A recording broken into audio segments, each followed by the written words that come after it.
Hello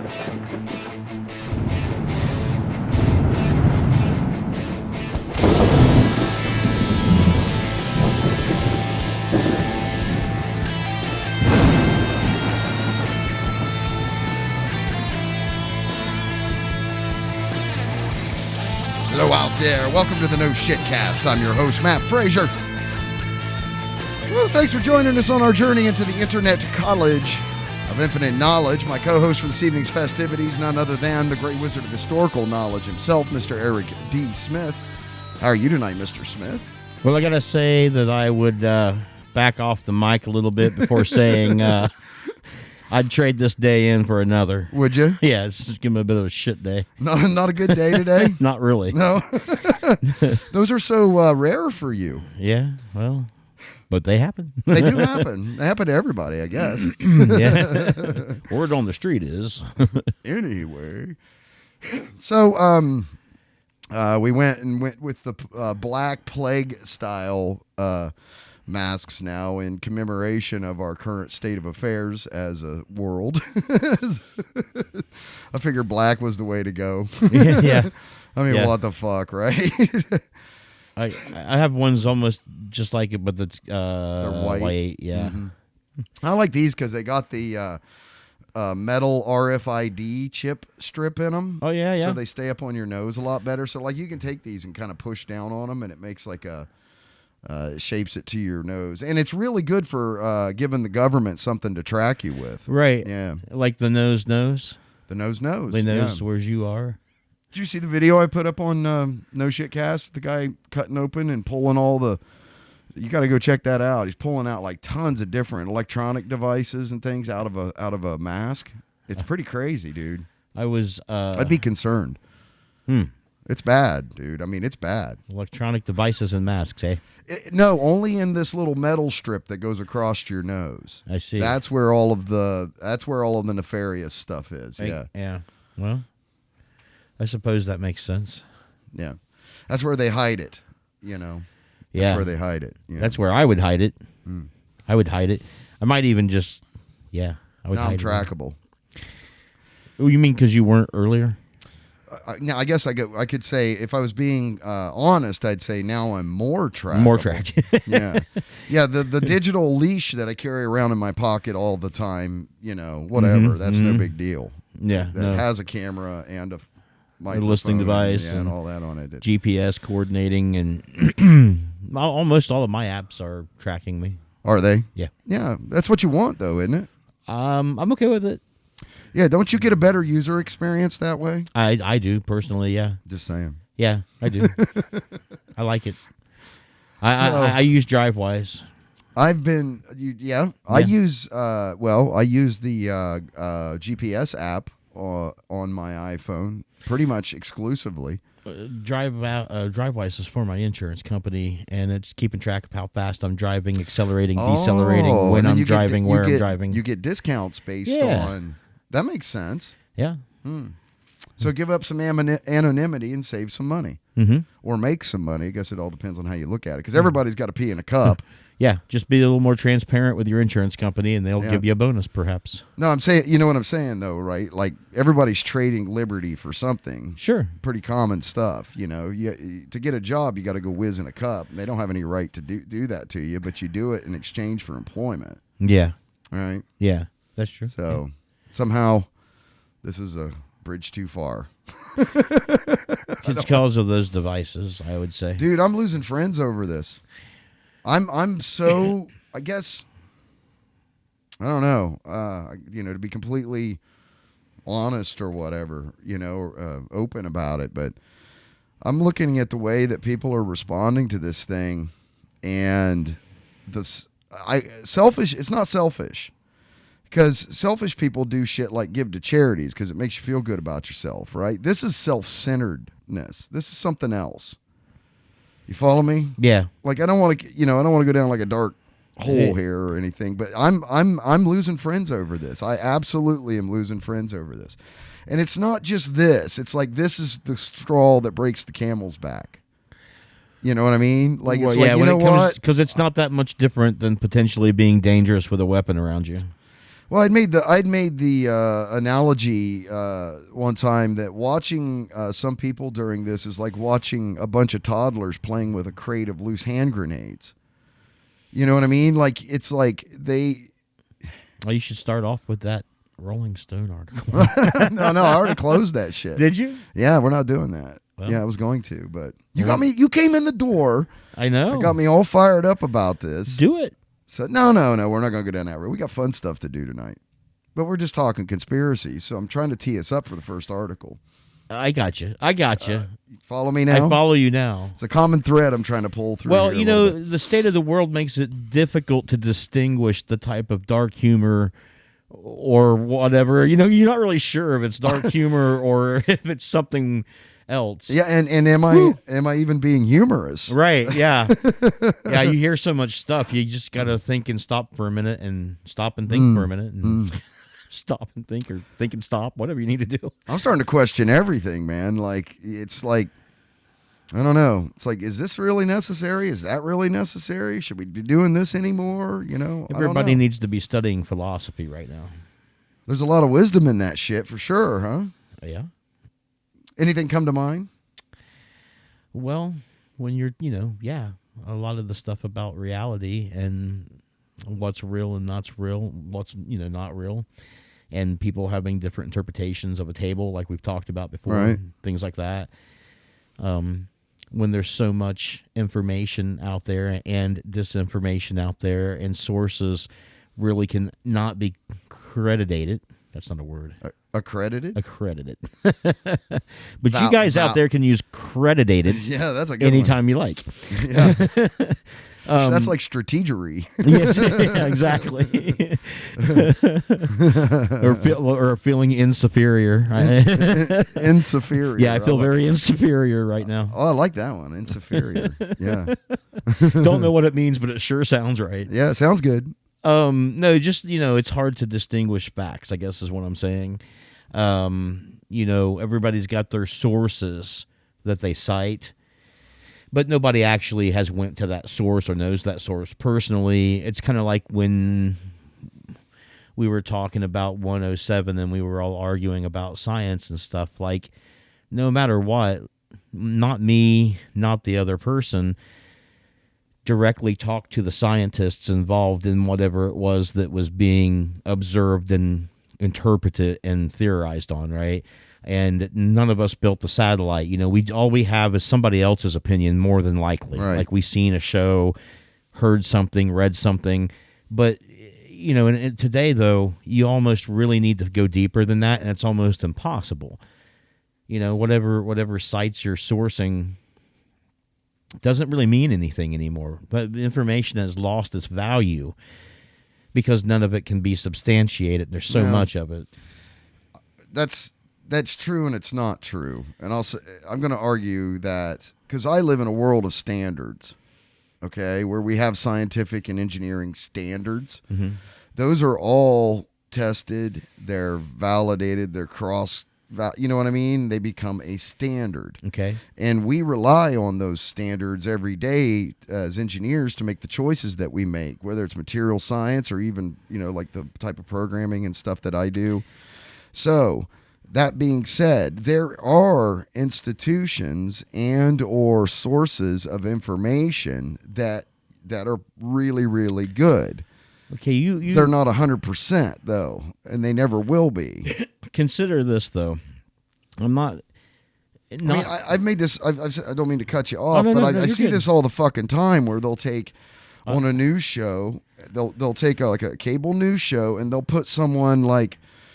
They'll have like Neil deGrasse Tyson on one side of the panel and a flat earther on the other side of the panel, and they say, now we're going to debate whether the earth is round or not. Mm-hmm. What? No, there's no debate there. The earth is fucking round, and that should never happen. So in the interest of trying to be I don't know if it's inclusive or what the hell it is, okay? Or trying to show the perception of being fair. Mm-hmm. That's not fair. Those two people shouldn't even be together. You get my point? Okay. We're setting up like this false equivalency type yeah. thing. Okay, so I'm going to argue the point further with you then. I'm going to counter that and say that I understand that there are standards, that there's information that anybody can find and it will work for them, like in engineering, right? If you do the right thing, you're going to get the right result, right? Nevertheless, in the face of that fact, there are groups of people who are flat earthers in that, right? So, so just because those standards exist as information does not in any way trump the idea that somebody else will potentially find other information Agreed. and try it. Just like that guy who shot the rocket off and The died. steam rocket and killed himself. Yeah, flew out of it. He had access. Sure. And I don't begrudge that man that right to do that. And I accept the fact that there should be groups that are challenging the accepted norms and things like that. But we shouldn't be basing policy decisions or engineering decisions on far out fucking radicalized ideas But of things. There are groups okay? of people who do just that. I know. In the face of the real truth. I understand that. So I still stand by my statement that you can't, that there's so much information that you can't definitively make decisions on because you're not directly connected to it. You know, maybe you don't use it every day, and you will allow yourself to accept another set of information that is not as good. Right. And it won't make any difference to whole groups of people, and they'll take their lives doing it. There are, I mean, look, I figured this out years ago because I played around with doing some small investing in things like penny stocks. And what I figured out was that mostly, so penny stocks, this is my personal opinion, not a professional opinion. Please don't make any investing decisions based on what I'm about to tell you. Is basically a market that's entirely manipulated by emotion, okay? And there are people that if you observe it long enough, you'll start to find out that there are these people they're like market makers. And what they'll do is they'll buy a shitload of stock. These penny stocks are junk, like 0.000001 cents per share. And then they'll actually launch an online campaign of promotion, and then once the price starts going up, and it doesn't have to go up a whole hell of a lot for them to double, Make a triple, profit, quadruple. yeah. So once that price starts going up enough, they'll dump. They'll sell all their shares, and then they're gone. And once you figure out who these people are, because there's user groups and stuff you can follow them through. I'm not going to go into any more detail, but it's real easy to do. You can follow these people and see what they're starting to pump and get it. You can ride their sort of work if you want to. You can ride their. you can buy the same stock, sell it too. Yeah, sure. There's totally ways to do this, okay? But, and then I went, oh, I kind of get this now. There's really no value per se to a lot of these companies. But when you say that to somebody that says, hey, I'm thinking about buying into penny stocks is a lot like going to the casino, only the odds are worse. But the chance for payoff is higher. Does that make sense? Yeah. So you higher risk, higher reward kind of situation. So I'm not saying people shouldn't do it. I'm saying that make sure you have your eyes open when you get involved in this shit, right? But one of the things that everybody will say when you say, look, penny stocks are junk, don't make long-term investments in penny stocks. You want to be buying like Fortune 500, S&P type level stuff. That's where you want to park your money because it's very stable, tends to be, you're going to get a return over time. A lot of them pay dividends, penny stocks and shit don't do that kind of stuff, right? And what they'll say is, well, Microsoft started as a penny stock. Okay, so this is absolutely true. And if you bought Microsoft stock, and there were grocery store moms and shit like that bought Microsoft stock way back in the day that retired early because they got lucky and they bought that stock. Okay, they didn't necessarily have the whole idea of it's either called over-the-counter OTC or penny stocks is because they used to literally, you could go to the grocery store, you could look at them on the board. And the moms at the time, this was back, nuclear family type shit, they'd go in and they'd buy their groceries, and if they saved a couple, if they had $2 or $3 left over, they'd take it over and they'd buy, I want this stock now, and they'd buy a bunch of penny stocks. Or they'd buy them over the counter. They would sell them to them over the counter. You didn't have to go to a broker or anything to buy these, okay? But yes, Microsoft started there, but it was the exception to the rule. The rule, 99.9999999, percent of these things, you got to be in and out of them, make your profit, get out. It's a lot of day trading. You got to pay attention to it a lot, or you'll lose your money like super quick. And there was an exception, but that's the selling point, right? And a lot of these flat earthers and a lot of these conspiracy theorists, they have a theory, and they'll find one time, like the Microsoft exception, when science said it was this, but it was that. Yeah. Okay? And they'll say, aha, that tells you then that everything they say is junk and everything they say is good. No, that was one exception, like Microsoft was the exception. Yeah, I got you. If you invest all your money in penny stocks because Microsoft happened to make some people a shitload of money, you're going to go broke. You're just going to. Unless you really know what you're doing, you're going to go fucking broke. And I find that with the flat earthers and those kinds of things. Yeah. Okay? I'm dangerously close to saying that not all people should have access to information. Or the internet, yeah. Necessarily any information. Like, you need to pass a fucking IQ test before you have certain levels of access of information. Before anybody freaks the fuck out, of course we're being facetious. We're not saying people should lose their constitutional rights or nothing like that. So everybody keep your comments to yourself. But the point is, the frustration feels like there are certain people, right, that shouldn't. It's like, look, you probably shouldn't watch the news.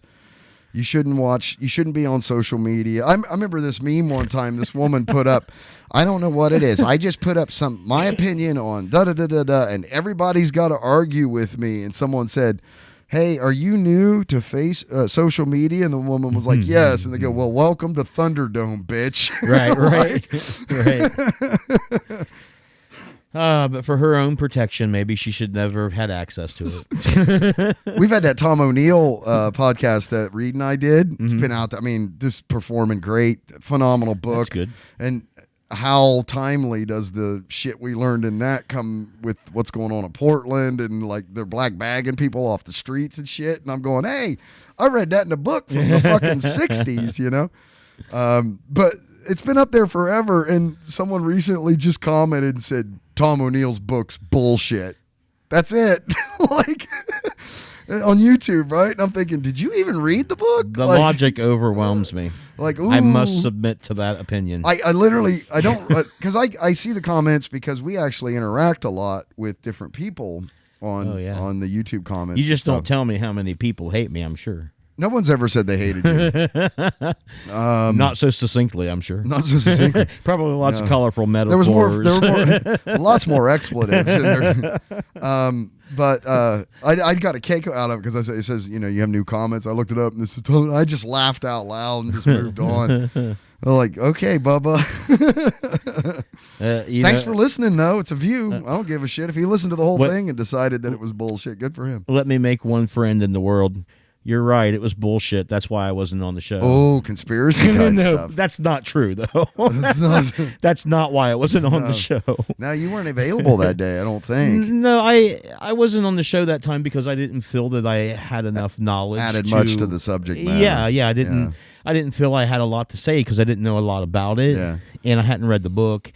And when it comes to history, I'm more of an ancient history guy than recent history, right? So I just didn't feel confident in being on that show. And I really felt that Reed Dillashaw was a much better person to present that information than I was. That poor bastard, man. Still, hi Reed. Hi Reed. Because he keeps calling me and he's brewing story ideas, but now he's set the bar high, for himself that he won't bring anything unless he thinks it hits that standard. And I'm like, but when that does happen, to me. We'll know for sure that it's quality. Yeah, next time Reed comes on here with a story, it's going to be the shit. No pressure, Reed. He just keeps beating himself up. He was like, hey, I'm sorry. I'm like, why? I'm not fucking paying you. What are you sorry about? There's so much weird stuff happening in the world. It's probably hard to find a story that sticks out and last. I mean, that's one of the things that me and Reed were talking about when we talked last. Was like yesterday yesterday. Just the staying power of stories. Right. Like people tend to forget about. They seem like very epic things that are revealed, and then 3 days later, there's like, okay. Well, in the news cycle today, because it's catastrophe. Right, that's what I'm saying. Beirut blows up. Fucking murder hornets, hurricanes, fucking 5-6 earthquake or whatever it is in North Carolina. Like it's like That's not uncommon, but yeah. it said it's the largest that they've ever recorded in that area. No, that may be true. So how uncommon is that? I mean, they haven't been recording for a real long time comparatively. Geologically speaking, they haven't been recording at all, right? Right. Like, I don't think it's like, but you're right. Seeds from China? China seeds? People just started receiving packets of seeds from China. For what? There was no description. There was no nothing. And the FDA like panicked because they didn't know what the fuck they were. And they put out this thing on the news like, if you're getting these seeds from China delivered to your home address, get rid of them. Do not plant them. So of course somebody planted them and seen what they were, and it was like some weird variant of an herb or something like that. So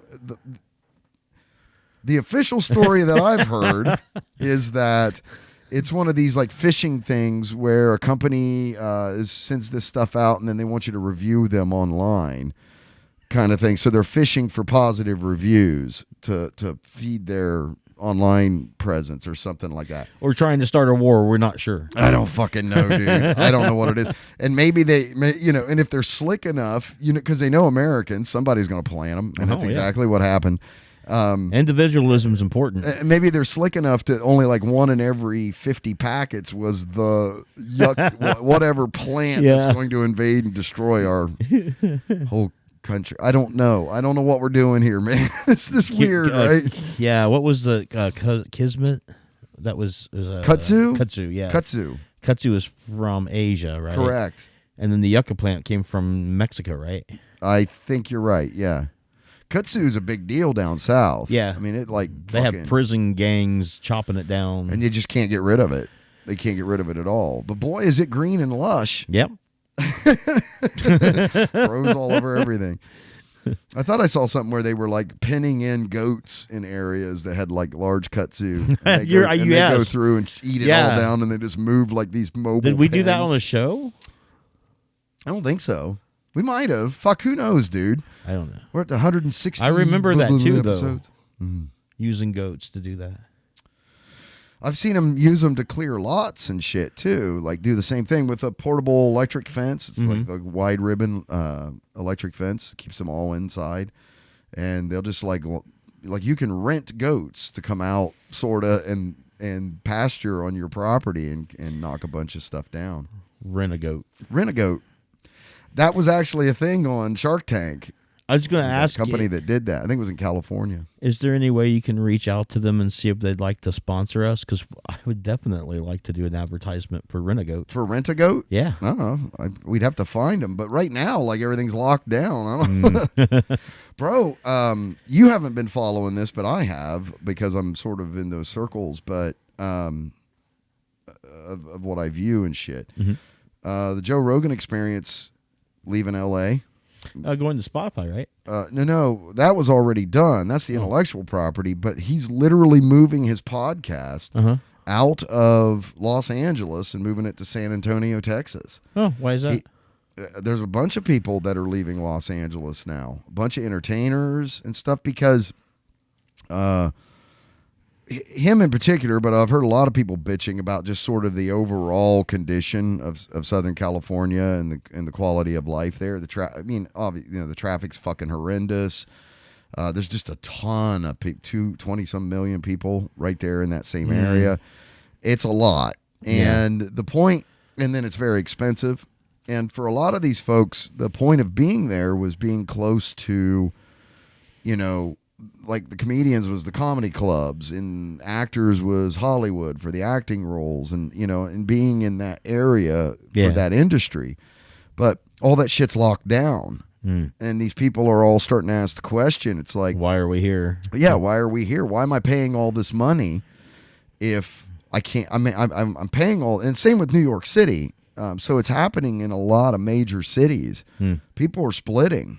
Now, don't we have one of the cheapest costs of living in the United States in this area? It's not bad. I think if you get down south, it gets little bit better. someplace. But for the quality of life and the amenities that you get with our non-socialism there, it's pretty good. You know, you get decent law enforcement, you have decent roads, decent schools, you know, and the cost of living is not bad. It's from when I lived up in the Massachusetts, Boston, New Hampshire area, it's half as expensive to live here as it was to live up there. It's crazy. And that's cheap compared to like San Francisco or New York City. Man. So yeah, there's this weird thing happening now where people are like leaving the cities. And so, you know, not naming the city, but where I live, property values have actually been going up because of it. Because which all it's going to do is make this place fucking densely populated, and then it's going to suck too. You know, Yeah, it's already on the border of sucking right on now. the edge of suck. Yeah. Won't take much. So that's, you know, some of the latest shit I guess that's going on that I've been noticing. SpaceX flew a corn silo. That's what it looked like. I heard something about that. That's the crew capsule stage and everything. So it took off, made like a 150-meter hop, and landed on another pad. But no aerodynamics at all. It's like flat on top, just a tin, looked like a big old grain silo. Just took off and landed over there. Man, the inside of that capsule that docked with the space station, Yeah. it looked really nice. Yeah, it's very futuristic. Yeah. Now, did you see it in comparison to the one Boeing has? Yeah, it looked elegant compared to Yeah. that. That Yeah. looked like a monster. Yeah, the one Boeing made looked like an old jet fighter cockpit or something. Yeah. And that's sort of what they're stuck with. And Musk comes in and goes, fuck all them gauges. We're going to put displays in here and touch screens and stuff. It works. That's great. Aesthetics in space. I love it. Yeah, but when you think about traveling to space in the year 2020, Yeah, you should at least be seeing that like that. I totally Right? agree. Yeah, I'm pissed I don't have a holographic avatar to ride along with me, you know, kind of yet. You know, that's where I thought we would actually be. Yeah, It's crazy. but instead we got violence and plagues and economical All disasters. kinds of good shit going and- on, yeah. This is going to be society defining now. Bro, I mean, by the time this is all over and done with, and it's going to be years. I mean, everybody needs to strap on here because Yeah, we were just talking strap about in, strap on. That's kind of quickest any virus had ever, or antiviral drug or whatever. had ever been made was like 4 years. Yeah, but technology's come a long way since then. We hope. We hope. We're going to find out. And we hope that the infrastructure is there to support it. Yeah, funny. You told me that we lost listeners because we were wearing the masks. Yes. Well, we've picked up a shitload more since then. Well, that's good. But that still perplexes me. It's like, what, are we saying something different? Oh, because we're talking about it. And No, because we're enforcing people to be sheep is what they think. oh, the sheeple. Yeah, we're contributing to that mindset by broadcasting. Well, make me us wearing woolly, masks. baby. Make me woolly. I mean, I'm just that's what they think, as far as I can tell. All right, we can do some articles. We've been rambling for half an hour here. We'll do a article. Yeah, let's do an article. This one comes from BBC.com. The accidental invention of the Illuminati conspiracy. Oops. This one was actually sent to us by a fan. Okay. So I haven't read it yet, but this fan has been like 6-0, you know, in every story. So the story of how the myth exploded reveals how fake stories spread today and secrets behind the psychology of their fiercest proponents. BBC Future has brought you in-depth and rigorous story. What the fuck? Lockdown reads. Yeah, whatever. You will find. What the hell? Where's the story? Probably right there. In this conspiracy theory, to dwarf all conspiracy theories, a smorgasbord of every other intrigue under the sun, The Illuminati are the supposed overlords controlling the world affairs, operating secretly as they seek to establish a new world order. Those damn lizards. You think it's the lizard people? Well, if there are lizard people, they're the Illuminati. What's that dude's name? Which dude? The guy that that has the big lizard people conspiracy. What the hell's his name? It was funny because I was walking through the house one time and he was on television and my wife had it on, and she was watching him. I wish I could think of his name now. I don't know. And she's like, I go, oh, this guy or something like that. She goes, oh, he's saying some pretty interesting stuff. I said, did he get to the lizard people part yet? She's like, what? I go, no, just keep listening. And then about an hour later, she goes, yeah, we got to the lizard people stuff. I said, right. I can't think of what his name is right now. But this far-fetched paranoia all started with a playful work of fiction in the 1960s. What does this tell us about our readiness to believe what we read and hear? And what can the Illuminati myth reveal about the fake news and stories we continue to be influenced by today? They must be talking about War of the Worlds or something when they broadcasted that in the 60s.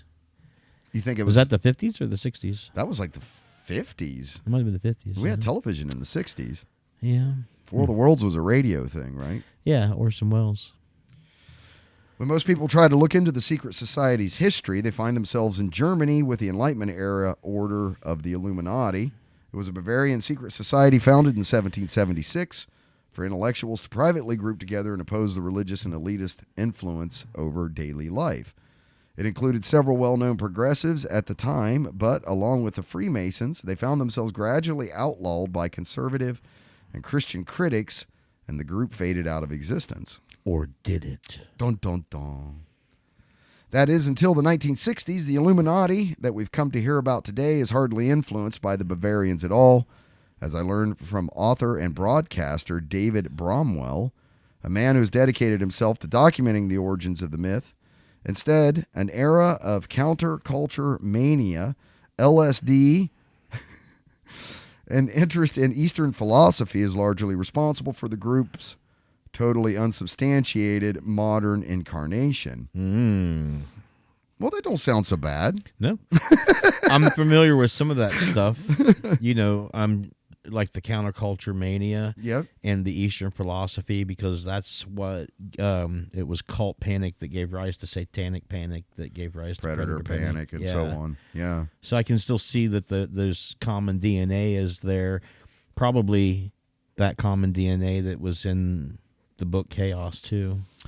Oh, Jesus. Yeah, man. When you start getting under the hood as to why they did the shit they did, you're like, oh, my God. So these guys could be referring to the things that happened caused by the guys that guy said did those things. Well, paranoid people are highly motivated to obtain power, to make changes that they feel is going to be for the betterment of humanity. But no one ever validates necessarily what those changes, you follow me? Like, some of it's some pretty brain-headed shit, like half-baked kind of stuff.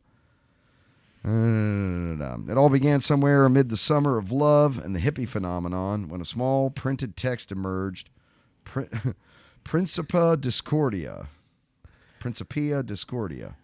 I would say, wouldn't you? Yeah, the principles of discord. Yeah. The book was, in a nutshell, a parody text for a parody faith. Discordianism, conjured up by enthusiastic anarchists and thinkers to bid its readers to worship Eris, goddess of chaos. The Discordian movement was ultimately a collective that wished to cause civil disobedience, practical jokes, and hoaxes. Again, what's wrong with that? I don't see. I'm kind of down with that. It's like when I asked that question, what religion would you be if you couldn't be the religion that you are? It's like, I'd have to have this religion here, Discordianism. This is sounding good, huh? Yeah. Let's see. The text itself never amounted to anything more than a counterculture curiosity. Like Pet Rock? I bet. Or the Chia Pet. Yeah. But one of the tenets of the faith, that such miscreant activities could bring about social change and force individuals to question the parameters of reality, was immortalized by one writer, Robert Anton Wilson. The jester pokes fun at common day things and brings poignant discussions. They just about like it. made a religion out of it was all, right? Like they coined it as a religion, Discordianism. It's an idealistic means of getting people to wake up to the suggested realities that they inhabit, David Bramwell, author. According to Bramwell, Wilson and one of the authors of the Principia Discordia, Carrie Thornley, quote, decided that the world was becoming too authoritarian, too tight, too closed, too controlled. They wanted to bring chaos back into society and shake things up. And, quote, the way to do that was to spread disinformation, to disseminate misinformation through all portals, through counterculture, through the mainstream media, through whatever means. And they decided they would do that initially by telling stories about the Illuminati. Well, maybe these are the people that corrupted information. Maybe. Maybe this is real. I don't know. And they're out there practicing it, right? But don't we have like places for that? You know, like the Onion. Right. At the time, Wilson worked for the men's magazine Playboy. He and Thornley started sending in fake letters from readers talking about this secret elite organization called the Illuminati. Then they would send in more letters to contradict the letters that they had just written. Nice. Who's that? That's Jay-Z. Yeah, I don't know. One famous hip-hop star to raise their hands into the alleged Illuminati triangle symbol at concerts. Oh, well, he looks pretty serious that's about it. very triangular there, Jay-Z. Mm-hmm. So the concept... So the concept behind this was that if you give enough contrary points of view on a story, in theory, idealistically, the population at large start looking at these things and think, hang on a minute, said Bromwell. They ask themselves, can I trust how the information is presented to me? It's an idealistic means of getting people to wake up to the suggested realities that they inhabit, which of course didn't happen quite in the way they were hoping. Yeah, I think they meant it to be more fun. And then it turned into, fuck, these people are getting elected believing this shit. It's all fun and games until the world collapses. Chaos. Tom O'Neill's book. It was called The Chaos of the Illuminati Myth did indeed travel far and wide. Wilson and another Playboy writer wrote the Illuminatus trilogy, which attributed the cover-ups of our times, such as Who Shot JFK, to the Illuminati. The books became such a surprise cult success that they were made into a stage play in Liverpool, launching the careers of British actors Bill Nighy and Jim Broadbent. Bill Nighy's famous. Like he was in the werewolf. There was this werewolf vampire. I can't think what they're called now. Series. He was the main bad guy. He was the octopus. Lycanthropes versus the vampires. Yeah. And then in one Underworld? Yes, Underworld. Okay. Right. And the pirate movies with Johnny Depp and shit in it. Pirates of the Caribbean. He was the guy with the octopus face. Oh, okay. Mm-hmm. Huh. Just in case you give a shit. No, I did, actually. I didn't know he was a shill for the Illuminati this whole time. Today is one of the world's most widely punted conspiracy theories. British electronic band, the KLF, also called themselves the Justified Ancients of Mu, named after the band of Discordians that infiltrate the Illuminati in Wilson's trilogy, as they were inspired by the religion's anarchic ideology. Of course, a punk band would be. Yeah. Fuck you. Then an Illuminati role-playing card game appeared in 1975. I had that. Which imprinted mystical world of secret societies onto the whole generation. Yeah, and then they redid it. What was it called? Illuminati. The card game was this. Okay. Yeah. Duh. Steve Jackson games.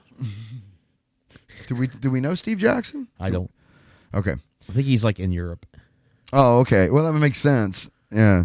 Today, it's one of the world's most widely punted conspiracy theories. Even celebrities like Jay-Z and Beyonce have taken on the symbolism of the group themselves, raising their hands into the Illuminati Triangle concerts.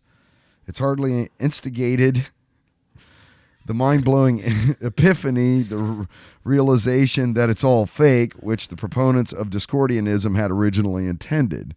Good job. Level unlocked. So it seems to me like these people were like trying to say, hey, don't pay attention to the man behind the curtain. It's just a man behind a curtain, right? It was sort of the whole point.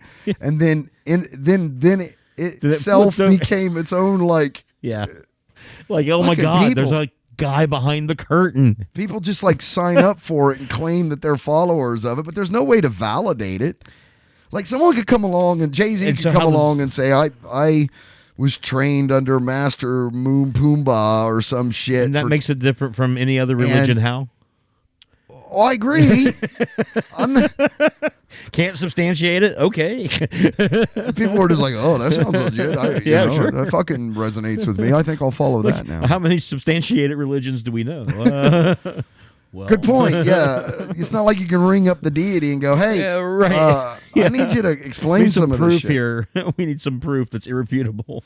These guys are crazy. I was talking to someone not long ago about, sort of changing my views on deity. It's not that I don't necessarily believe in deity. It's that I don't believe that any of the what we consider to be religions have any kind of exclusive take on it, if they have any take on it at all, right? And they were asking me, they said, well, what would you do if like God came to Earth right now? I said, I got a lot of fucking questions. Like I need to understand some stuff here, man. What would you do, right? How different would it be if Q from Star Trek popped into existence beside you? What did you expect? Would it be a Christ that you've heard of in your past or read of in a book, or would he be from the Q continuum and play little jokes? I know. I mean, right. Who knows? At that point, if anything omniscient happened like that, or omnipotent, which is a paradox in itself, what would you do? Like, well, you would do the same thing you've always done. Pretty There's much. nothing you can do. Right. I know, right? It's a conundrum. Yeah. The 60s culture of many publisher and zines seems terrifically distant now from today's globalistic hyper-connected internet. And it has undeniably been the internet's propensity to share and propagate Illuminati rumors on websites like 4chan and Reddit that has brought the idea the fame it has today.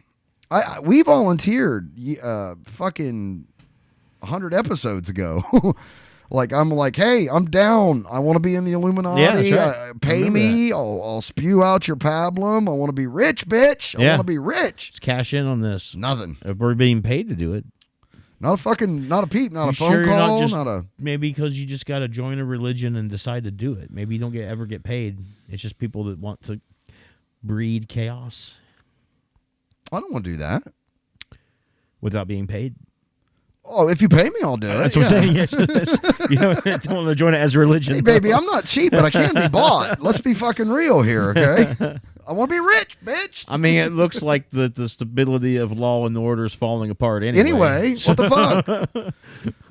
But we live in a world that is full of conspiracy theories and, more importantly, conspiracy theory believers. In 2015, political scientists discovered that about half of the general public in the United States of America endorse at least one conspiracy theory. These include anything from the Illuminati to the Obama birther conspiracy or the widely held belief that 9/11 was an inside job carried out by U.S. intelligence services. Loose change.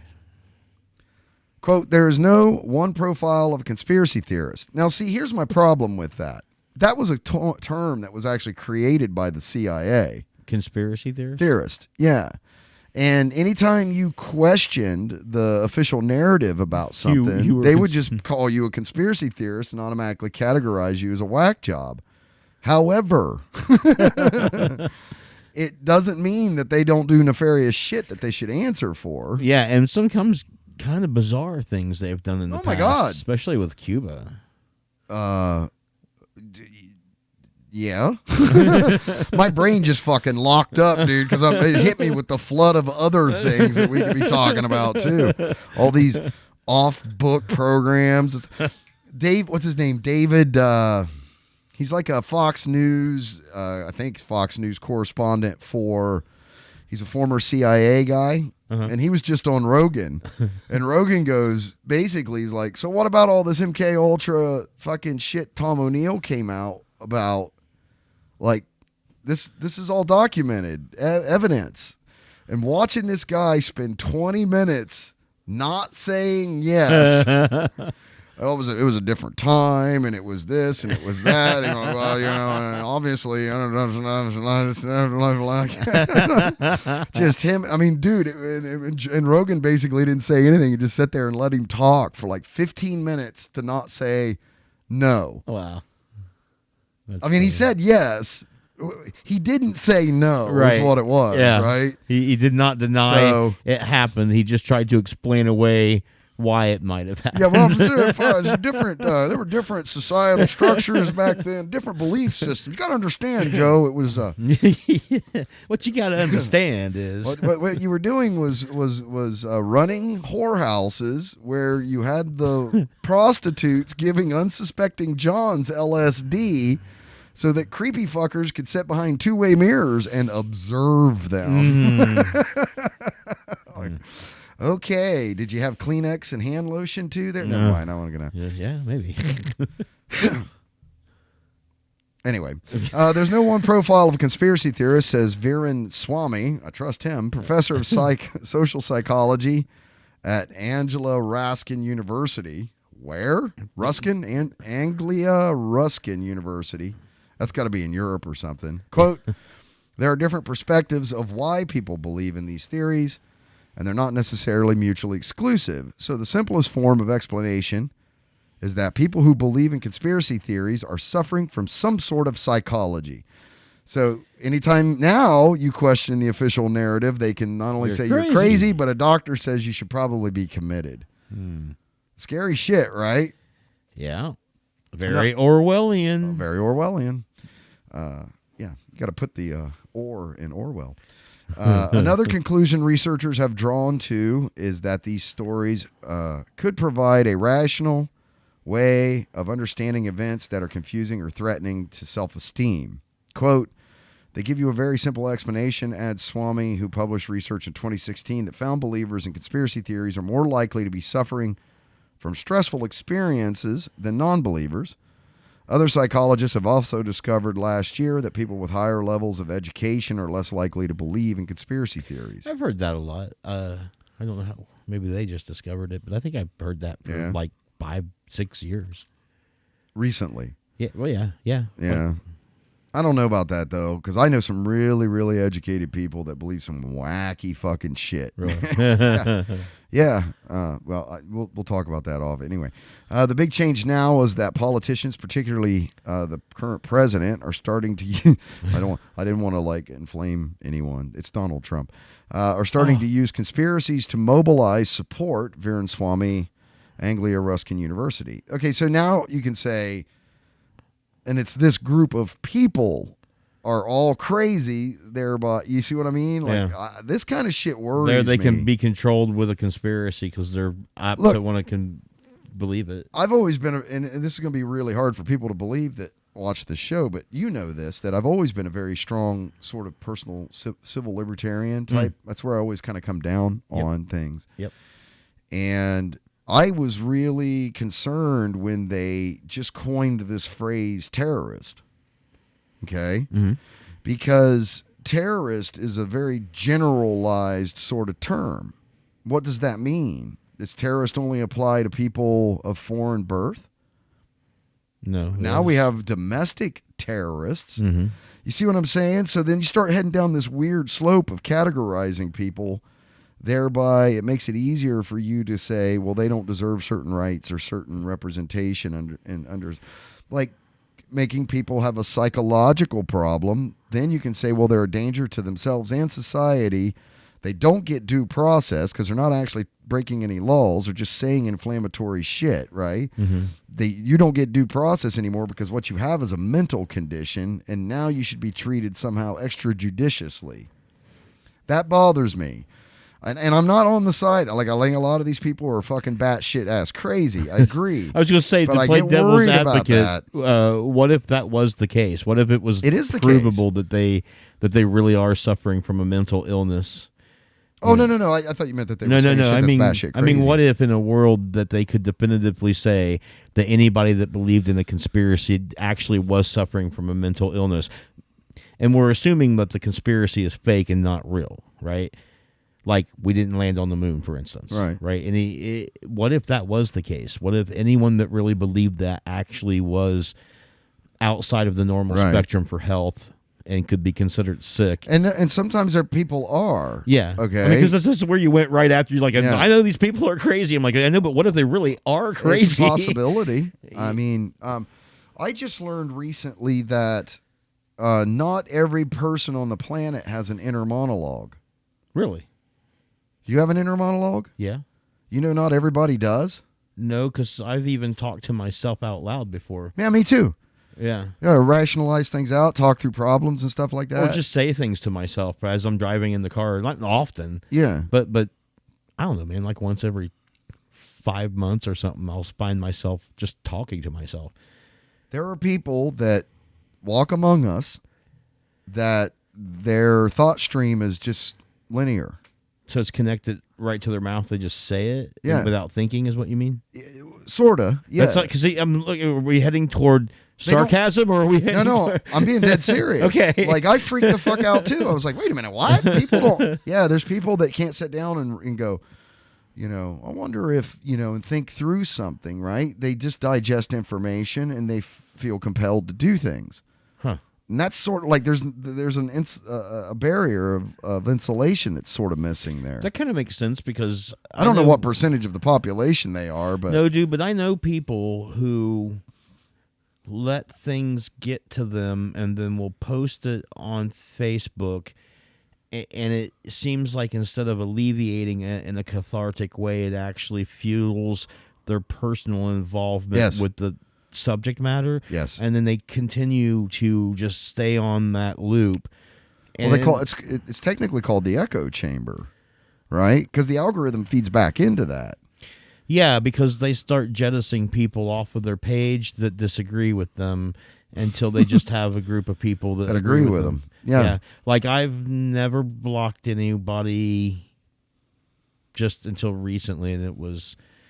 Like, it wasn't because I was mad at them. It's something we agreed to do for another reason that had nothing to do with normal reasons. Yeah.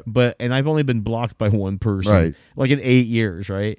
And I got all kinds of different opinions about everything in my overall friend list and page. But see, here's kind of how I look at it. Don't ever block anybody. It doesn't. I unfriend people all the fucking time. I've unfriended family members. I haven't done that yet. Number one, look, I think it's a misnomer. I think that whole concept of friend, like on Facebook, what the fuck that it shouldn't be called friend. It should just be called like connection. Yeah, well, because you have very few friends in life, really. At the end of the day, right? Yeah, I mean, I add Facebook friend to that. You think you consider all the people on your friends list on Facebook legitimate friends? No. Oh, okay. No, I add the word Facebook to it as an adjective, meaning that as a definition. Qualifier. I mean, some of them are really good friends. Yeah, for sure. And have helped me out. Yeah. So I'm not saying that they're not all in the same category, but I don't. See, I get recommended all the time, friends. Yeah. Because other people on my friends list are friends with these folks. Right. Okay. And it hit me one day that there were not anymore, a lot of people on my friends list that were kooks and nutty and dangerously nutty and conspiracy theorists. Dangerous to you? And racist, some not to me personally, but dangerous, period. And we're propagating ideals and ideology that I didn't subscribe to, like at a human level, don't subscribe to. And I didn't so I don't want anybody looking at my friends list and saying, oh, you're associated with so-and-so if so-and-so is a loudmouth bigot. Yeah. And I just started dropping people. And I didn't realize, this is the other part about all of this, is I guess I didn't realize how many of the people that I had associated with and had connected with over the internet and Facebook, because everybody I'm friends with on Facebook, I have a direct connection to somehow. I've met them, worked with them, friend from the past, something, okay? And I don't have that. You don't have that, right? Or we've had them on the show, stuff. You know, I have some sort of rapport with them other than, hey, your name looks cool. Anyway, And I didn't realize how many of these people held the beliefs that they so vehemently defend on social media. Mm-hmm. I didn't know that personally knowing them. So some of this has been a big shock to me too. Like, holy shit, you're a racist douchebag. Fucking unfriend. You know, you got to go. Like, I don't believe in it, and I'm certainly not going to fucking subscribe to it. And I worry that we have made it too soft. Like, there are things that society just should say not acceptable. Mm-hmm. And it works pretty well, like cigarette smoking. Mm-hmm. Right? Society ultimately ended up shunning cigarette smoking. Okay? And you don't find very many cigarette smokers that are loud and proud about smoking their cigarettes anymore. But when the cigarette bans first went in, there was a lot of those people. Now, most people were fucking embarrassed about smoking cigarettes, right? And I think that there needs to be a societal sort of cigarette level rejection of some of this crazy batshit crazy stuff. Like, no, I'm not. This is too far. I don't like this. You're ugly, and I don't want to associate with that anymore. So you're coming off my list. I don't know, man. I have a whole different perspective on this. And not to say that yours is wrong or nothing, but maybe just to point out how weirdly different I might be. Yeah, sure. Go ahead. First of all, I've got the whole gambit. I've got family on my page, and I've got people I've never met, never had a conversation with. Yeah. Just pick them by a picture. Yeah, I mean, like I picked out about 12 to 15 people that had a bunch of synthesizers around them. Well, that's how you met Ian. Mm-hmm. Yeah. Yeah, Ian Stair, who's going to be back on the show here real soon, by the way. Cool. For people that are wondering. Have you talked to him? We message back and forth after the show. You and I need to talk about dates. Okay, cool. And then we'll get him lined up and get him back on. Yeah, and it's not just that. There's people who I thought I knew who they were, and I put out a friend request. It turns out they weren't that Cat person. Hall. Well, yeah, her. And she's a great friend of ours here on the show. And other people. And sometimes these people have diametrically opposing views to me. Yeah. Like life philosophy type. Yeah, absolutely. Yeah. Like, I mean, absolutely. Shit that if they was to engage me in conversations with, they would absolutely know that I don't support that, right? Right. But it doesn't in any way bother me to watch them espouse their pablum and shit. Like, it doesn't hurt me. It doesn't bother me because I don't engage in it. Right, okay. Right? I just look at it passively like I'm learning a lot lot this person, right? I'm getting a big psychological profile built up about this person. I don't openly, I don't make a big deal about it when I just fucking unfriend them. Yeah, I mean, but I don't see no reason to do that. I don't see no reason to unfriend them. They're not hurting me. They're not corrupting me. I'm not falling victim to anything. And it's almost a way of keeping track on them. Are you okay? Yeah, my cord came. Okay. I'm trying to plug my headphones back in. I know, and maybe that's just a matter of tolerance, man. I don't know, right? That's what I'm saying. I think that maybe it's a matter of that I won't set down rules. I think society has become excessively tolerant of. First of all, society is not tolerant of certain things fucking at all. Well, I don't put my opinion on Facebook to the point of being belligerent and brutal about it. And then there's other things. It's like that it's tolerated.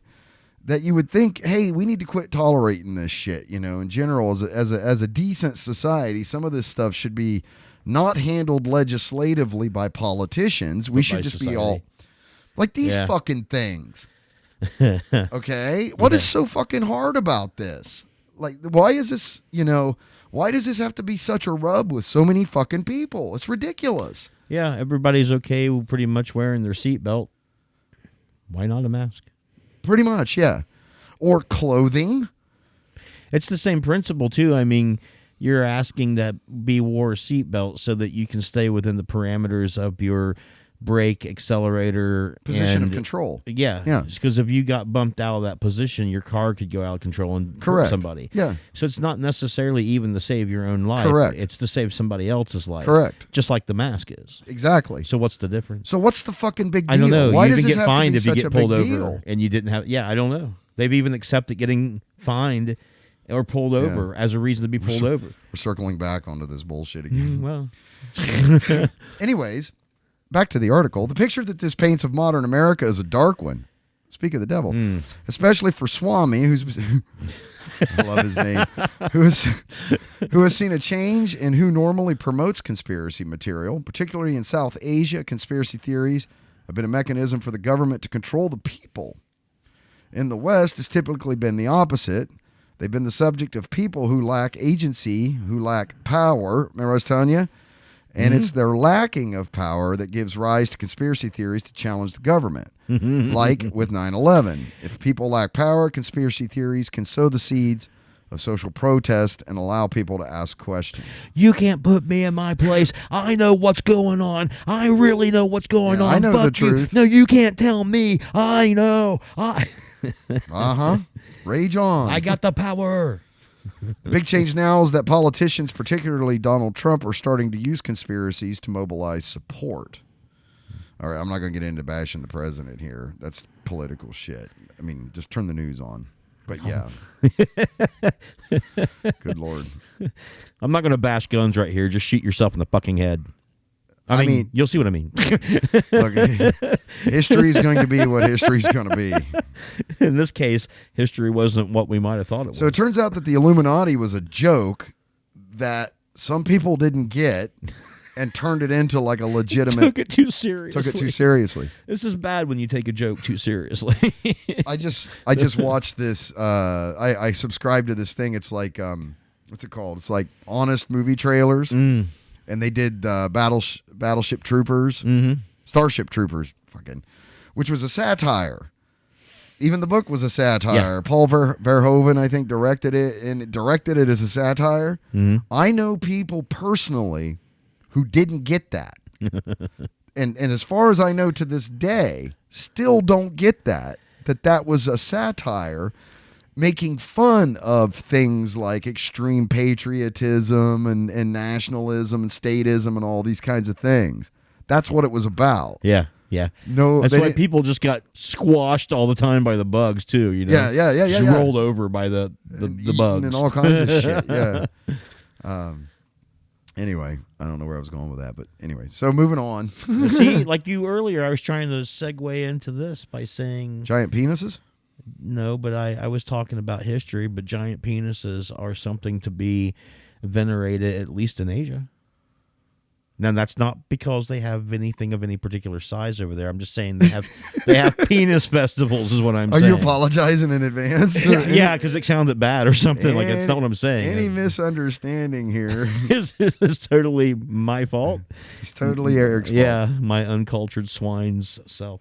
No, they have a penis festival. I know they do. And they have like parks full of phalluses. Yeah, and they'll set them up in balloons. It's Western puritanical culture that has a problem with phalluses and shit. Wouldn't you say? Well, in ancient times, the West didn't. They had the polyphalluses. It's just really America that has a problem with it. Oh, yeah. You know what? That's too broad a brush. You're right. Okay, so it's America that has a problem with things like nudity. And that's because of the Puritan values that a lot of the places were formed with and stuff. I seen George Carlin was talking about this one time that in America, it's okay for a child to watch someone be shot and gunned down like in a Western or whatever, but don't you dare let them see two people fucking. Yeah, right. Like one of these acts is natural to the procreation of life, and the other act is unnatural and ending a life. Yeah. That's a really good point. I never considered it until he said, not that I think that kids would be like, let's get some porn for Johnny. I'm not saying that, but it is weird how one is acceptable, but the other isn't. Well, it's like Carter that was saying in the 216 some years of America, we only had like 16 years of peace or something, making us the most warlike and violent nation ever to exist on the planet. Well, this is one of the things that Daryl was pointing out was, his opinion was that there's a lot of people in the United States talk about how great capitalism is, but it really has never stood up on its own. And the point that he made was that it's always relied on either straight up slave labor or nearly slave wage labor throughout almost the entirety of the United States. Yeah. Whether it was the actual slaves in the South or the sweatshops or the child labor or the like the indentured servants and all this shit, the right? people that gave their lives to working in coal mines And then his point was that when OSHA and all of this stuff sort of happened in the U.S., that all the companies did was then they just offshored that slave labor and they went to other countries like Singapore and places that were heavily impoverished and just so they, again, it's not really ever stood up on its own. It's always stood up on its own merits, right? It's always stood up. And and I was thinking about, I mean, that was fucking profound. And when he was talking about that, it was sort of blowing my mind, but I've been thinking about it and I was like, boy, what's it going to be like when it has to? Like when it finally reaches the point where no free market capitalistic country can no longer offshore its slavery, if you will, or near slave wage That's labor almost to other what countries. this pandemic has done. It's shut the whole world down. And in such a way that and it's affected the poor a lot more strongly. Sure it has. So that's, I mean, it would have to stand on its own at this point onward if this continues. And it's not looking good. It's that's what I'm saying. I'm starting to question everything now and be like, I don't know if this is I don't know. I'm not saying I have any of the answers. I'm not saying that either. I'm saying that, you know, for as great as we've been told how all these systems are, every time the world hiccups somehow, we have to go gajillions of dollars into debt. To who? Like Saturn? Like who the fuck are we going into? Who are we borrowing all this? The world? Who's this world borrowing all this money from? You follow me? Like there's some shit that don't quite add up here, and I don't understand what the point of all is anymore. It's maybe not necessary. I'm willing to entertain that discussion. Went from being able to produce a flying fortress every 2 hours from the Ford Motor Plant to not being able to produce enough masks and cotton swabs to fight a pandemic. Yeah. From being able to be organized in that way as an industrial society to not being able to coordinate enough to even fight off. I mean, don't we have like the worst death case in the world? With Brazil following second behind. I don't think rate-wise we do. Totals maybe, but rate-wise, except for maybe some third world countries where it's hard to get data out of. Yeah. But that's the thing is the death rate is actually going down. And there's a lot of people sort of clamping onto that. And that's great. But so the rate of death per person who contracts it is going down, but the amount of people contracting it is fucking skyrocketing. So it's like, oh my God, dude, every night practically underneath where I live, there's people without masks, like at least on the patios, because I don't go in the bar, but on both patios. And outside makes a huge difference, dude. Yeah, but they're packed, man. I get it. But I'm telling you, like a lot of people were freaking out about all the bikers going to Sturgis this weekend and shit, right? And there's thousands and thousands of people at Sturgis. But 98% of them are outside. And for whatever reason, well, not whatever reason. When you're in as I understand it, right? When you're in a room with someone that has it and you build up the contagion.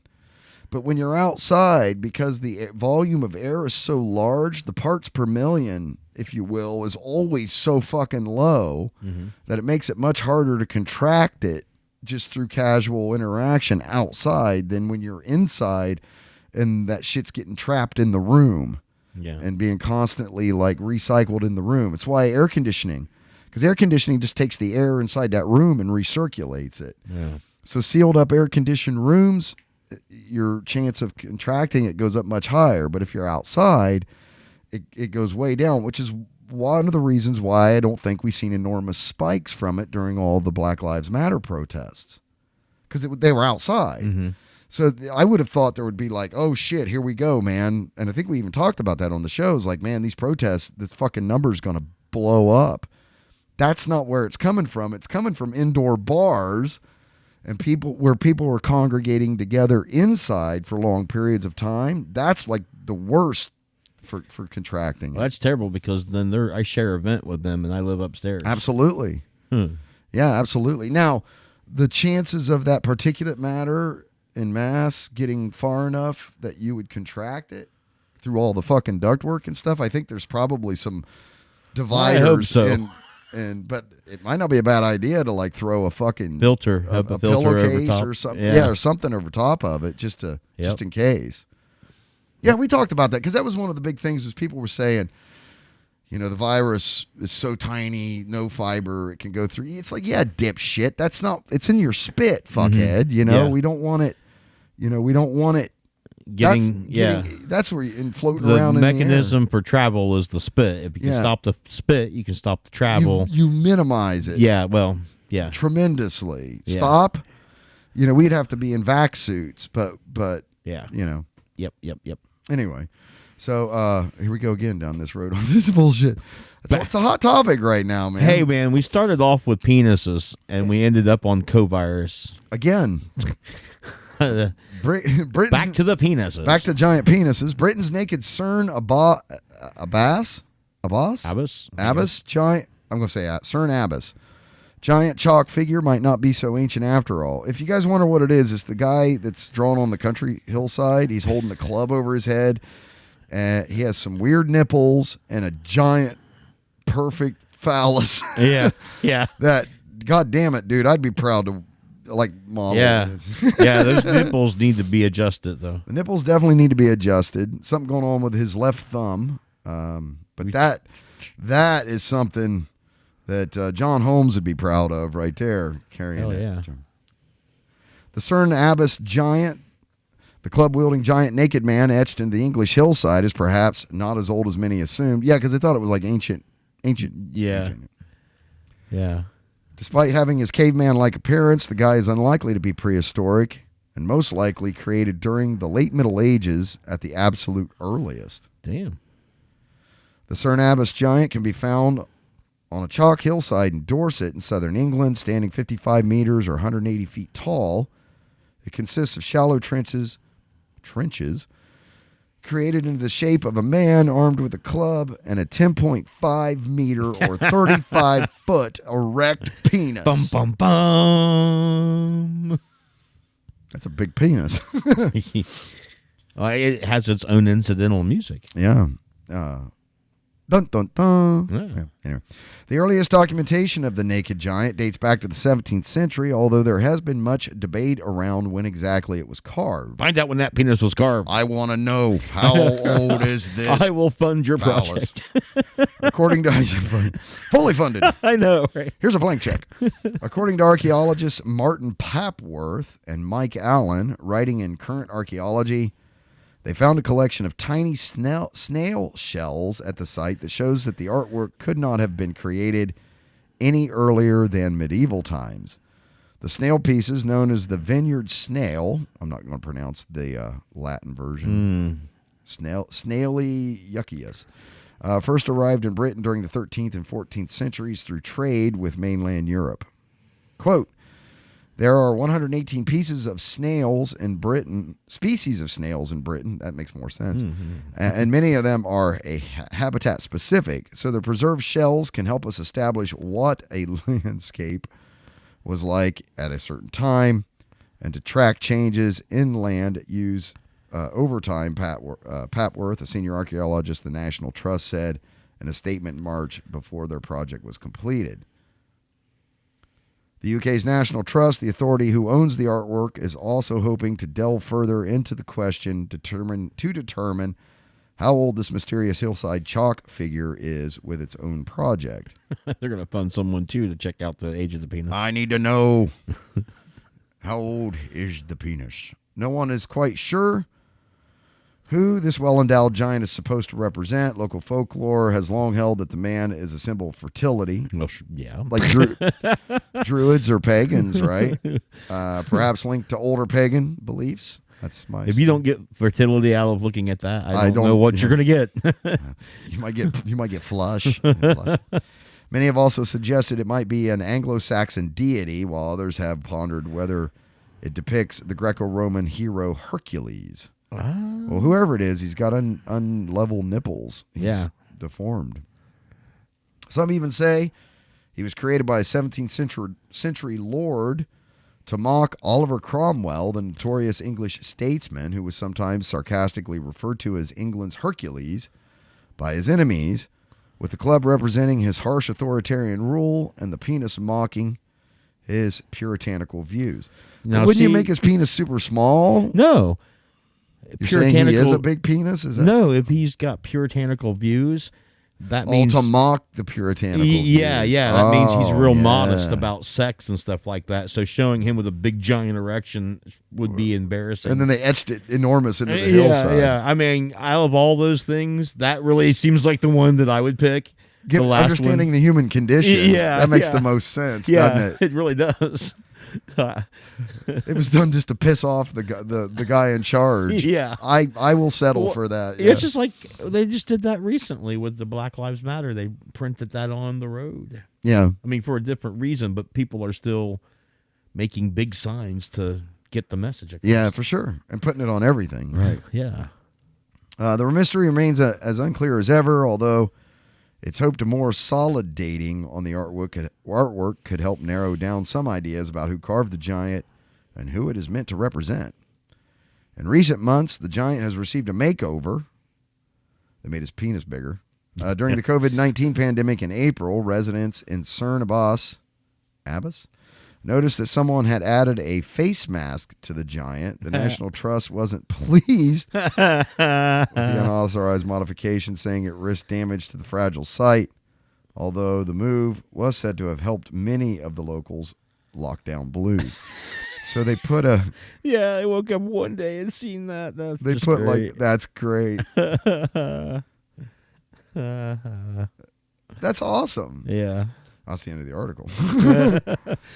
Short, sweet. Again, that makes sense to me. Like, and if they leave it there 600 years from now, they'll be like, I wonder what the significance of the mouth covering or the giant mouth is. And it's like, no, they were just doing it to troll. Oh, no, but it'll be so hard to distinguish the age, right? There'll be some people that says, well, maybe it was put on later. You know, when there was this pandemic that was, like it'll be a mystery, but they'll have to figure it out.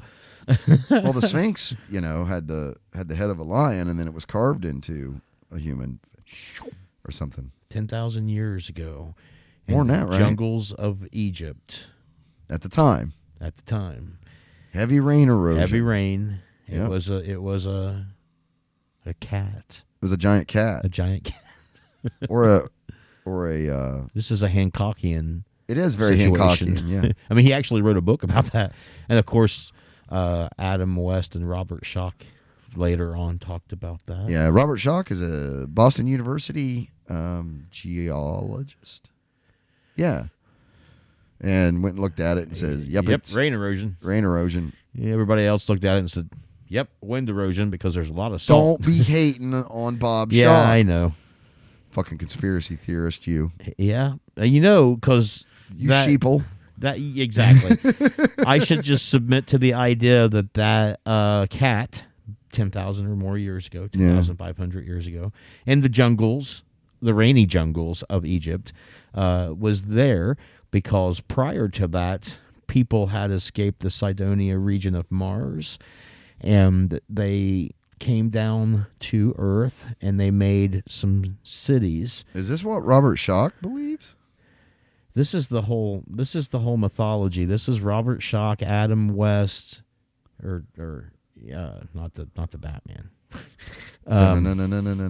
And Batman. Edgar Casey. Edgar Casey, yeah. Yeah. So the whole idea is that there was a thriving civilization on Mars, and but they were all men.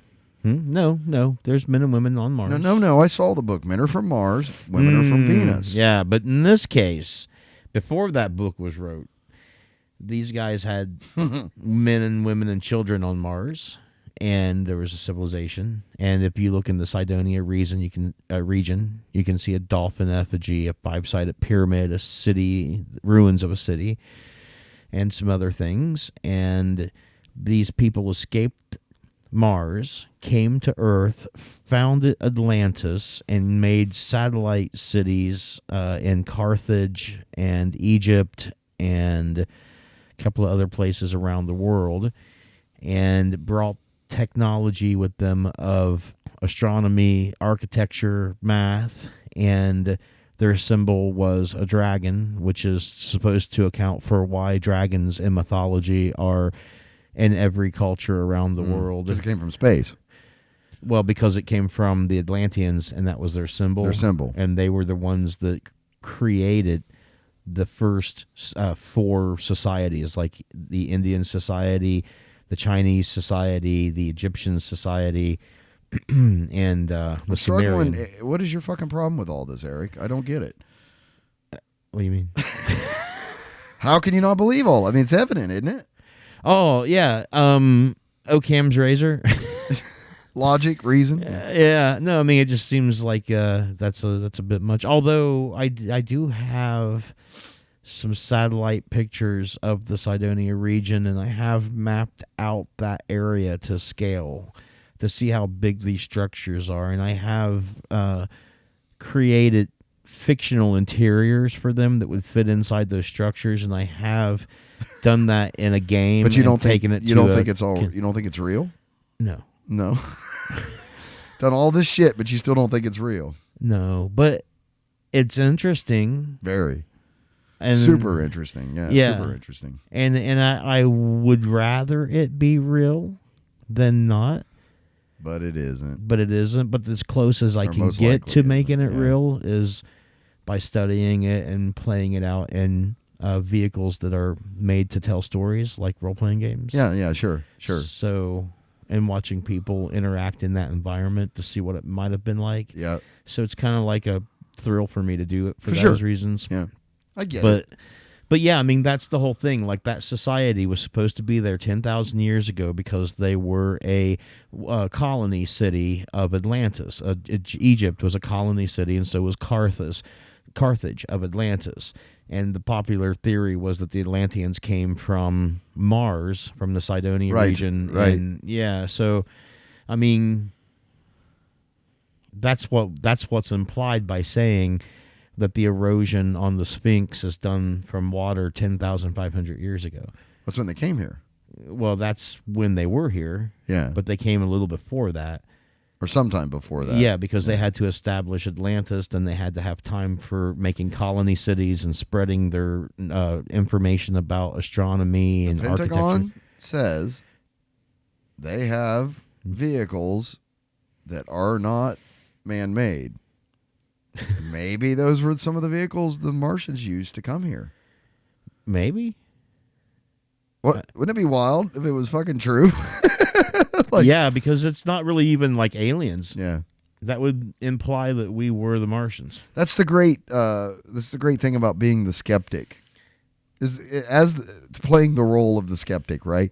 Is once you're presented with good enough data, you can just go, okay, I believe it now. Yeah. You can always change, but when you are the one purporting to have the truth and you're found out to be wrong, it's a whole different. It's a lot further to fall from being the oracle than being the skeptic. Yeah, this is true. You know what I mean? Yeah, you're supposed to have the answers. Yeah, you fall from that, you're pretty much useless. Right. If you were the skeptic, it's like, well, I guess you were right. Yeah, oh shit, you were right. I hope they exist. I hope they're altruistic. I hope they come back and unfuck everything. Because obviously we're not doing a real good job of it. But this isn't even the worst time to be a human on this planet. I mean, there's supposed to be a library buried underneath the Sphinx. Right. Holds the knowledge of all the world. Yeah, and they've dug underneath there and they found a coffin suspended in water. Let's not open that. Or maybe this would be the year to do it. Oh, they already opened it. What was in it? Murray Povich was the one that hosted the... Oh, this was a while ago. Yeah. Okay. Nothing was in it. It was symbolic. It's symbolic of Osiris. All of his coffins are underground in water. So it's basically not surprising, but unfortunately they weren't able to go any further. I mean, but they did say there were more rooms, but that's what I understood too. But they're not letting people dig into them. No. I mean, I think that they say that all the time just to keep people's interest in it.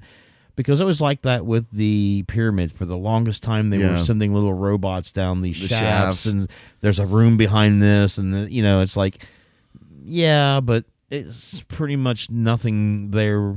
I mean, and like we talked about, one of the oldest papyruses ever found that explained how human-centric it was to build the pyramids.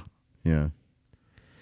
It It really kind of let the air out of that a little bit, didn't it? It's like, oh, well, okay, it's yeah, just but fucking unfortunately, that should have been one of the biggest discoveries of the millennium. Like, way bigger than what was uncovered in the Chaos book, way bigger than so many other things, because that's something that's been with us for a long time. Oh, for sure. And all these legends have built up But around it. it's not interesting.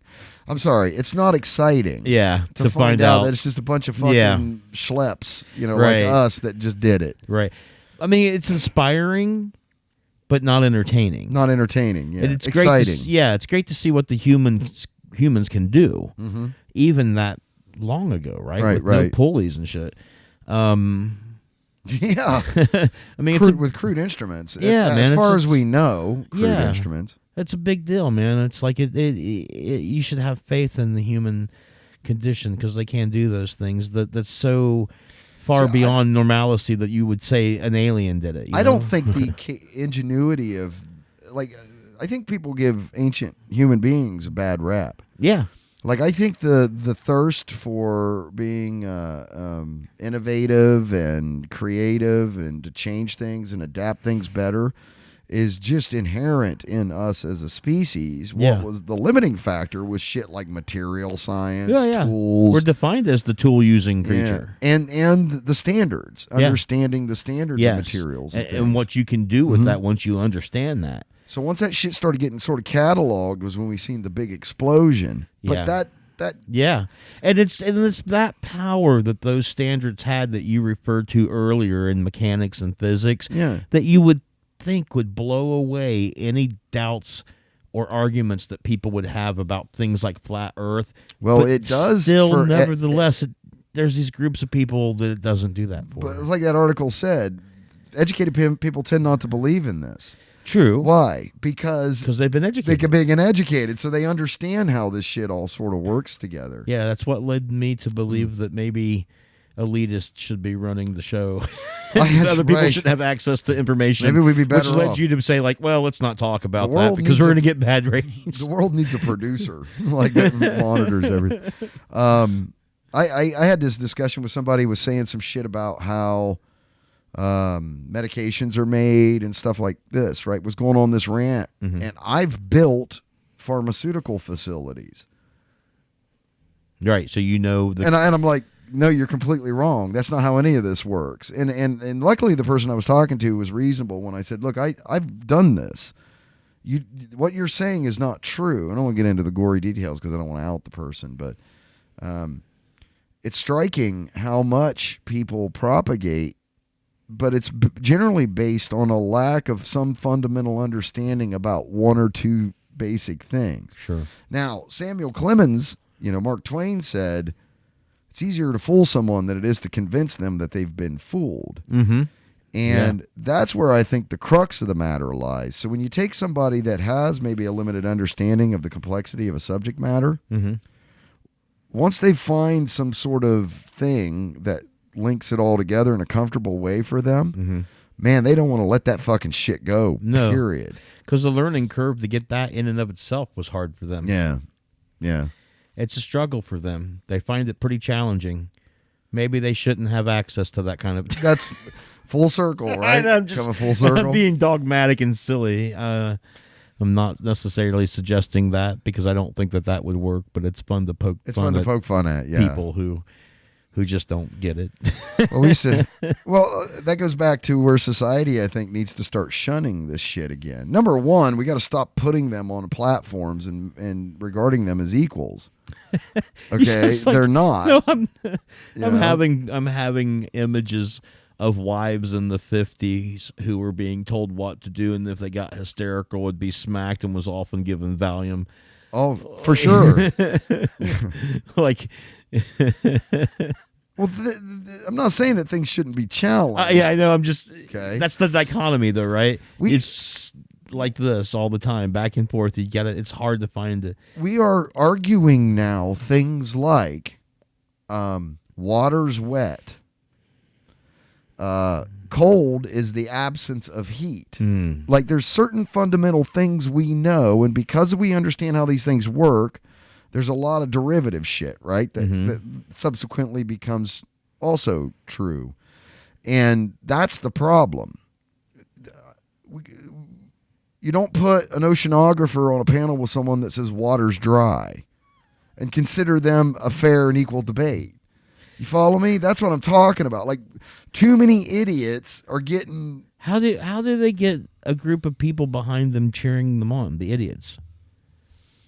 I think a lot of this stuff largely comes from people's ability to find validation, find acceptance. Because oftentimes when you go down the rabbit hole of individuals that get way out on these things, or deep, or however you want to... generally what you find is that they've been ostracized from society in some way, shape, or form, or excluded, or something to that effect, and they find resonance. So they find commonality, and it gives them a voice. It gives them a Power? It gives them power. It gives them like when you watch that, and I know we've been picking on the flat earthers like crazy this show, right? But yeah, we could switch out some other titles, but let's fill not. in the fucking blank, right? Right. Okay. And when you watch that documentary about them on Netflix, the guy that's like the purported leader of it, if it weren't for that group, he's at best an average fucking Joe. Yeah, with nothing going for him. But he gets to go and put on a suit and speak at symposiums, and he gets to produce a web series, And that's too bad, because he could be writing music, running D&D games, or having friends, or living a life and having a hobby. But instead, he's giving all of that up for this adoration and this clout. Yeah. It gives so, and I don't want to say that, but I think that's how a lot of, I mean, it's the same way that radicalization works. Yeah. Because it is, or in a fanaticism. sense, it's the same sort of, it's ringing that same bell that makes people join cults and makes people join, other zealot movements. Other things. Yeah, right. It's all the same chord, it's all that same. So maybe it is a sickness. What if it was? I think it's just part of the human condition. But not everybody falls into that condition. I think that we all have like these. Maybe we're sick. What if we were sick? We definitely are No, sick. but what if we were? What if there was some part of us that was missing, and we don't have these feelings and these fears? And maybe it's better for us in society, but what if it was a mistake? But see, the fact that you'll ask that question, and so do I. Like, am I right about this? Fuck. That's the difference. They don't have that internal There's no monologue. mechanism that says, what if I'm full of shit? No, man, it's just fucking pedal to the metal. Right now. And if anybody tries to tell them different, you're a sheeple, you're a shill, you're a whatever it is, and it's just right off the fucking cliff. And I think that it harkens back to the same animal brain or lizard brain type shit that causes us to come together in groups to try to find tribal-like commonalities. Or to come together in groups to jump off cliffs like lemmings. Well, humans don't do that. Well, they almost do. But in a sense, they do. Well, right. in ancient times in Rome, there's these people who would go out into the wilderness and get together and pray for the tokens of their deliverance, and the Roman army would sometimes find out about this and consider it to be what is it when you're like organizing against the state? Like what do they call that's treason. Yeah, but there's another word for it too that's a little less than treason. I can't remember, but anyways, they considered it to be that, and they would go out conspiracy to commit treason. I don't know, but they would kill them. They would go out and kill them. Yeah, for sure. Stuff. Yeah, and those people doing that risk that. But they were still compelled to do it. And how different is that than lemmings getting together to jump off of a cliff? I mean, they felt compelled to do it too, I'm sure. Fuck this. We're not doing any more articles. I believe when I first saw this, I saw this study one time where it was studying cognitive dissonance. And where they took these people, mostly college kids that would sign up for these tests and shit, and they would measure like their brain waves. And they would start showing them. It was just a screen, and on the screen, playing cards would pop up, like a 52 deck of playing cards, like play bridge or whatever with. And so they would show them like a 2 of hearts and a 3 of diamonds and this kind of thing. And then somewhere during the test, what they would do is they would put up like diamonds, but the card would be black. You follow me? Mm-hmm. And then it would go on, like the word red being in orange letters or something like that. Yeah. And they were monitoring these people, so they would get a baseline. They would show them so many cards that were all correct, and then they would subsequent tests. If I remember this right, they would start showing them more, and the cards are coming boom, boom, boom, boom, like pretty quick. So it's not like you have really time to go, what the fuck, what was wrong? And then another card's already come up, right? Yeah. And they were able to induce anxiety, measurable anxiety into these people by doing that, by putting up the wrong representation of what the card was supposed to be based on. So they would put up something that was dissonant. Yeah. A card that was supposed to be red that's black. It would have a 7 number, but it would have 3 something shapes. that was outside of the established parameters of what you've always considered to be acceptable. Accepted of what this was, and unshakable. And they would ask these people, like, okay, how did you feel during this test? They talked to them afterwards and things like that. But people would start to develop a general sense of unease. Like, something's not right, Yeah. And I think that for a lot of people, when they turn on the news or they look out their window or they go out into public and society, there's a cognitive dissonance in that like you said, the 7 of hearts should be red and it should have 7 heart emblems and it should have 2 sevens, what that's supposed to be. But when the 7 of hearts comes up and it's black, something's wrong. Or when the 7 of hearts comes up and it's got 5 hearts instead of 7 hearts in the symbol, that's wrong. Like, because there's a part of your brain that realizes also that these are just cards and symbols, and that they could be interchanged any time. Sure, there's nothing specific about them that says there's no rule. But isn't that the problem? Is that when you take away the idea that there is some sort of a substance or underlying structure? Yes, it's the same way with religion, right? These very religious people, when they're confronted with either things in reality or logic that goes against or proves it causes cognitive dissonance, and they hold on to it stronger and they get irritated. Yeah. Well, it causes an unease and an irritation, a feeling of being fought or challenged. Yeah. And then it goes into like that lizard brain shit again. Yeah. It's fascinating because it sounds like it's going to be taken away from them. The logic sounds irrefutable, or the reality of the situation is irrefutable. Right. Yeah. And it threatens, just like when I was talking to your landlord that day, I wasn't speaking against don't mention anything. His name. No. I can't remember it anyway. Okay. I didn't speak against anything he said. It's just that listening to me and the logic that I put forth, he considered to be faith eroding. Yes, like it was a personal attack. Yeah, and it wasn't meant that way. No. But it's just that it made so much sense, it was almost undeniable. Yes. And it threatened him and caused him to have that dissonance. And so he didn't talk to me anymore on Facebook. I think, and I think especially in the West, is that there's this idealized version of what yes, the world and society is supposed to be. That people say, if they don't see it, instead of facing the reality, they're saying, let's go back and make America great again. Let's go back to the 50s, or some trope. Some imagined, some imagined perfect trope. World. Yeah. That never necessarily existed to begin with. Right, yeah. But that's the unease. That's that yearning for, hey, it's supposed to be X. It's definitely not. I'm freaking out because I don't understand why it's not this way. And I want to get back to X. I really want to get back to good old X. X was better than anything else that ever happened. We're not going back. No. That change is the only thing that's certain. Cat's out of the bag, genie's out of the bottle. Yeah, buddy. We're history gone, Memorex ostracized, kicked out, excommunicated, no longer a part of the clan. I'm telling you. It's over. Over. Get used to it. There's going to be some new norms, yeah. I think so too, man.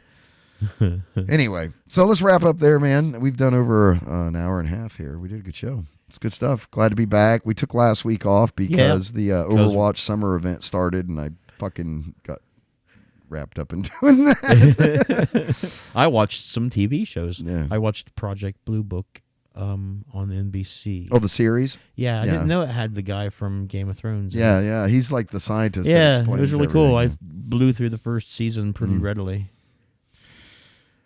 Aliens could land here next week, man. I wouldn't be surprised. Do you think it Yes, would I change? would. I'd be surprised. I would, because I'm a skeptic. Yeah, I'd be surprised. I shouldn't say that. I'd probably be more I'd definitely be surprised than you. surprised. You got to call me if it happens. I'll let you know. All right, I appreciate for sure. that. You'll be on one of my first phone calls. Uh-huh. One of. Yeah. One of. Fucking Eric. Get over here. Look We'd at be this like, good dude, guy. let's see if we can get him on the show. Oh, yeah. Oh, my. As a matter of fact, since some of these kind of... Well, is this one... This is not really broadcasted. Huh? We're not really broadcasting. Yeah, I mean, not in the sense that... Like radio waves. Right, yeah. This all goes into... A can. But, I mean, it goes through a satellite uplink probably at certain points when people download the show and watch it and or when we publish it. Well, if any of those dishes ever get pointed out in the wrong direction into outer space, let's go ahead and invite our space brothers on the show. On the show. Yeah. Well, speaking of space brothers, we have Ian Stair coming up and... Joshua Heinzman? No. Electric Universe Theory. Oh. Neil. Have you talked Neil to him? Thompson. Not to Neil. No, you're talking to Neil. Oh, yeah, but I told him to get a hold of you. He did not reach out to me yet. Okay. So I'm still waiting on him to reach out to me. All right. If he doesn't... But Ian and I have talked. Okay. So we're going to be lining that up this week, getting that straightened out with Ian about when he's going to be on the show again. He's going to come on Skype, and I think we're going to be able to get him to actually do some performance stuff for us too. That's really cool, man. That'd be really cool if we could Never do thought that. about that. Yeah, he does those live shows He and does, shit yeah. too. It's really good stuff. So Yeah, that's really neat. So anyway, Damn. Wrap That's up cool. there. Yes, sir. That's a really good note. All right. Thanks for listening, everybody. Check us out at www.noshitcast.com. That's KNOWSHITCAST.com. Make sure you hit those like and subscribe buttons. Give us a share. We greatly appreciate it. Leave us a message. We might get back to you, or we may even read it on the air. Tom O'Neill's book's bullshit. Kind of thing, right? Anyway, so... we did read that comment, I didn't did we? read that comment on the air. I think he's wrong, but that's neither here nor there. So thanks for listening, everybody. We'll catch y'all next time. Bye. Bye.